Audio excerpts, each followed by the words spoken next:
केळी आणि सफरचंद. रुद्र तुला काय आवडतं खायला?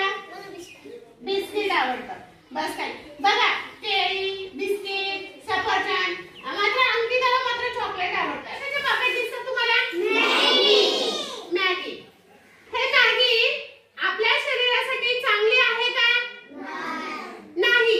आता तुम्हीच मला नाही म्हणून उत्तर देताय. आणि मग कोण कोण खाता सांगा बरं ही मॅगी? कोण कोण खाता? सगळेजण खातात. कारण याच्यामध्ये एक मसाल्याची पॉकेट पण असतं आणि ते चटपटीत लागतं आणि म्हणून आपण खातो.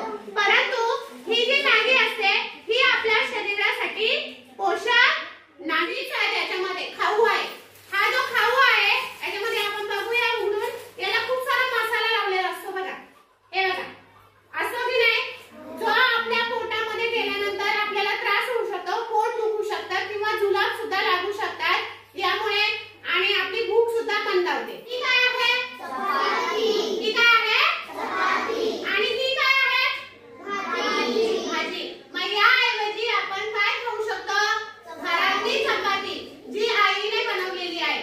आपल्या घरामध्ये चपाती असते, भाजी असते, तरी सुद्धा आपण आईकडे काय करतो? हट्ट करतो. नाही मला मॅगीचे पॉकेट आहे, नाही मला कुरकुरेचं पॉकेट आहे, आणि नाही मला खाऊ आहे. फळ आहे. ही काय आहे? तर जेव्हा आपले आई वडील बाजारात जातात त्यावेळेस काय आणायला सांगायचं?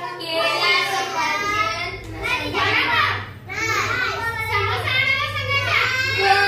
फळ आणायला सांगायचं. काय आणायला सांगायचे? फळ. या ठिकाणी एक फळ दाखवलंय, पण अशी अनेक फळांची नावं आहेत. सांग बरं पूजा, तुला कोणतं फळ आवडतं?